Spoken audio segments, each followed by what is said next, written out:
అల్లుడు ఈ మిషన్ చాలా బాగుంది అల్లుడు. కాళ్ళని కసాబిసా నొక్కేస్తుంది. పిల్లల కాళ్ళు నొక్కడం మానేసాక ఈ మిషన్ కనిపెట్టారులేండి.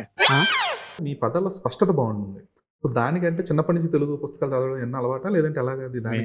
థియేటర్ ఆర్ట్స్లో ఉన్నప్పుడు మా ప్రొఫెసర్, అసిస్టెంట్ ప్రొఫెసర్ ఉన్నారు. ఆవిడ భారతదేశం అంటే భారతదేశం ఏంట్రా భారతదేశం అనలేవా అంది. భారతదేశం అంటే చెమ్మేంట్రా సెమ్ అని. సెమ్మ 2 షాలే కదా అని. 2 షాలు కాదు షా అని.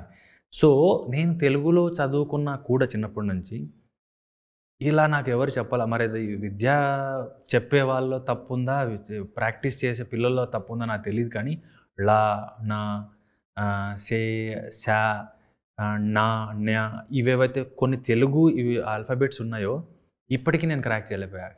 కన్నడోళ్ళు మాడుతుంటే అలా స్పష్టంగా మాడుతుంటారు. తుళు అంటుంటారు, నేను తులు అంట. తుళు కాదు తుళు అంటారు. నాకు రాదు. బట్ స్టిల్ ఎక్కడో చోట ఒత్తులు దీర్ఘాలు పట్టుకుంటా. కానీ చాలామంది తెలుగు వాళ్ళకి స్పష్టమైన తెలుగు రాదు. చాలా అర్థంగా వినపడుతుంది కూడా. అలాగా స్పష్టమైన తెలుగు మాట్లాడేవాడు మా సార్ మల్లాది గోపాలకృష్ణ గారు అని. మాకు వాచికం ఫస్ట్ కరెక్షన్స్ చేసిన మేడం పద్మప్రియ మేడం. ఈయన సార్ పేరు మల్లాది గోపాలకృష్ణ గారు. వాచికం క్లాసెస్ తీసుకునేవాడు.